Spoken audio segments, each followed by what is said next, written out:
माँ, हमने सुबह से कुछ नहीं खाया। बस बेटा, तुम्हारे पिताजी आने ही वाले हैं। माई, कुछ खाने को दे दो। घर पे मेरी बीवी और बच्चे भूखे हैं। काका, कुछ भिक्षा दे दो। भगवान तुम्हारा भला करेगा। आज तो थोड़ा ही भोजन मिला है, अब मुझे घर जाना चाहिए।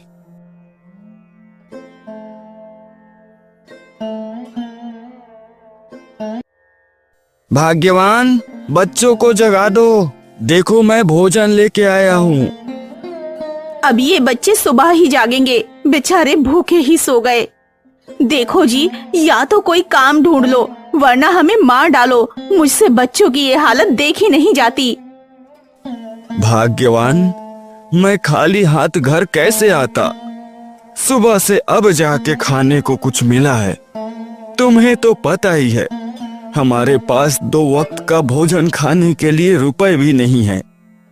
सुनो जी, आप तो बस ही करो। आप पूरा समय भीख भी कहाँ मांगते हो? आपको राजा की दोस्ती निभाने से ही फुर्सत कहाँ मिलती है? तुम बेवजह नाराज होती हो।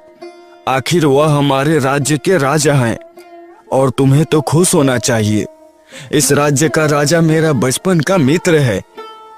लेकिन राजा ने कभी अपने इस गरीब दोस्त के बारे में कुछ सोचा है? इतने वर्ष हो गए हैं, तुम गरीब के गरीब ही हो।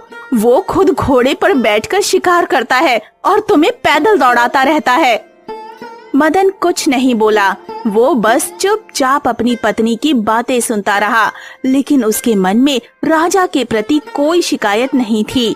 वो अपनी तकदीर को जैसा था वैसा ही स्वीकार कर चुका था।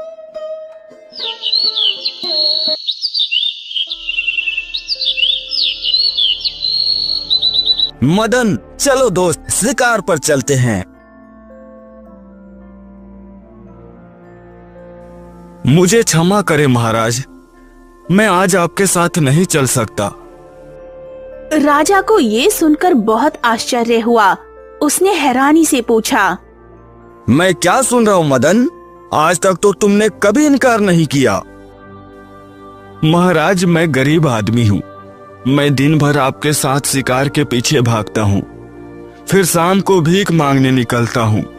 मेरे बच्चे भूखे सो जाते हैं, लेकिन मैंने कभी ध्यान नहीं दिया और आप शिकार के बाद